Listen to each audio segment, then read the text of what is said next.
In 416 BCE, Athenian envoys sailed to the island of Melos and delivered an ultimatum: submit or die.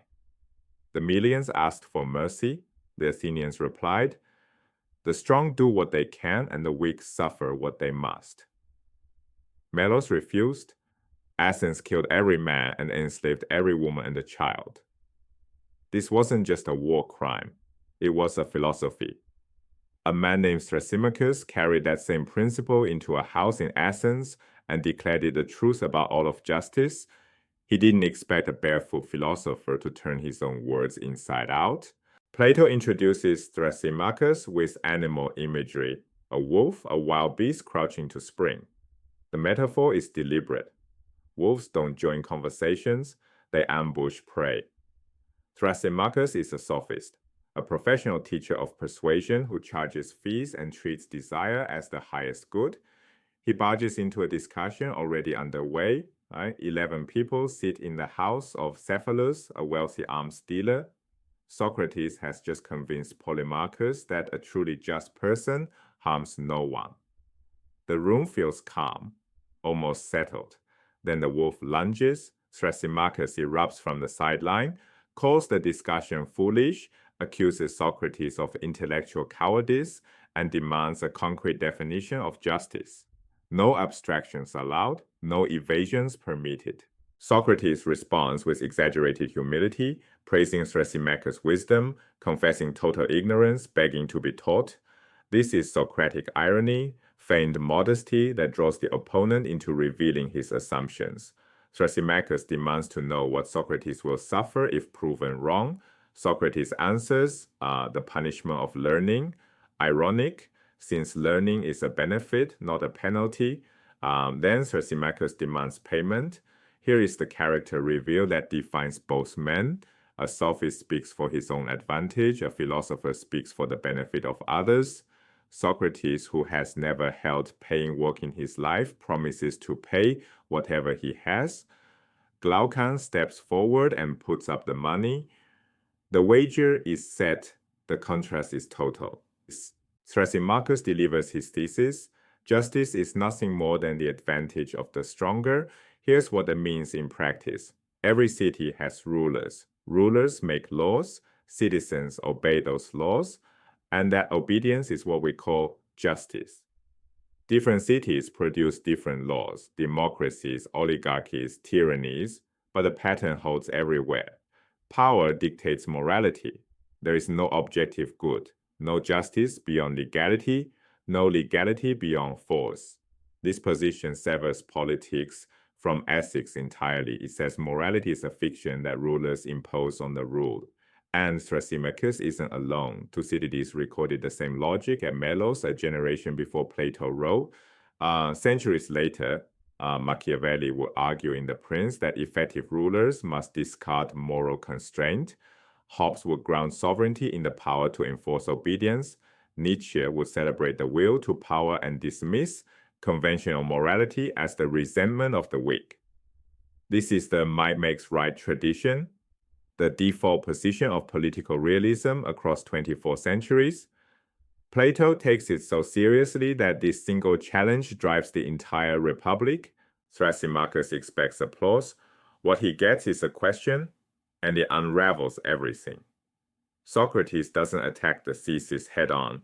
He probes a single assumption. Rulers are human beings. Human beings make mistakes. They misjudge their own interests constantly, trust the wrong allies, misread the economy, pass laws that backfire. Now consider the consequences. If a ruler legislates in what he believes to be his interest, but actually legislates against it, his subjects face a dilemma with no escape. They can obey the law, but then they act against the ruler's real advantage, and the justice on Thrasymachus' own terms stops being the advantage of the stronger. Or they can disobey the law to serve the ruler's true interest, but then they violate the very laws that Thrasymachus defined as the essence of justice.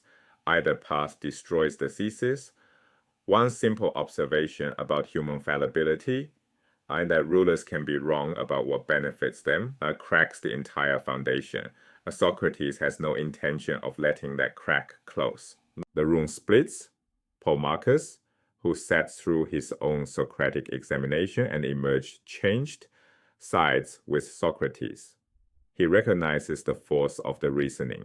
Cleitophon, a devoted follower of Thrasymachus, rushes to defend his master.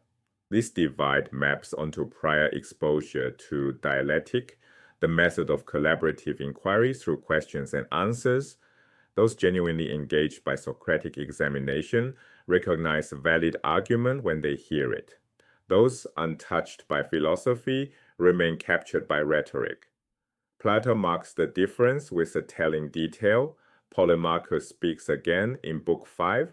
Cleitophon vanishes from the dialogue forever.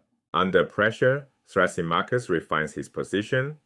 If a ruler doesn't truly know his own interest, he isn't a genuine ruler. The real ruler, the ruler in a precise sense, always knows his advantage and legislates accordingly. This sounds like a strong defense. It is a catastrophic concession. Thrasymachus has shifted from a descriptive claim, this is how politics works, to a normative claim, this is what a true ruler must be. Descriptive, how things are. Normative, how things ought to be. The standard he's chosen is knowledge. The real ruler is defined by expertise, just as the real doctor knows how to cure, and the real shoemaker knows how to make shoes.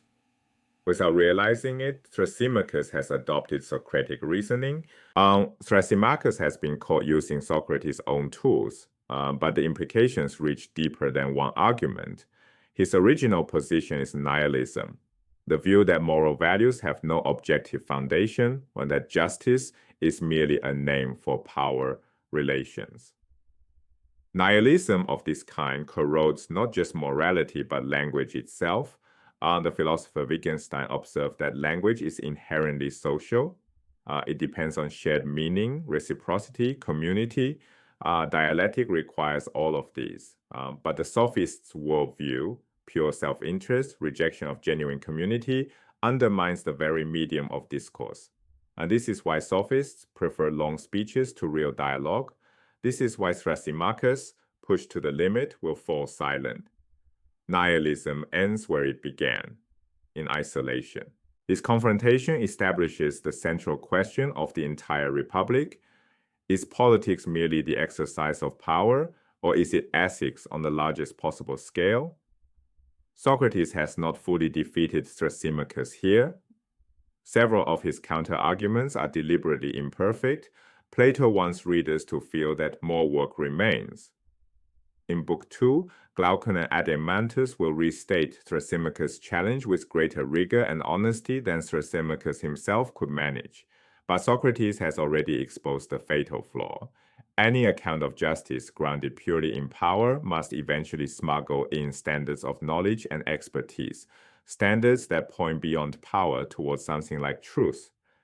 The image that closes this exchange stays with us. Thrasymachus, who charges fees, speaks for himself and demands submission, falls silent. Socrates, who lives in poverty, speaks for others, and seeks only understanding, keeps talking. Philosophy, unlike sophistry, is a conversation that never ends.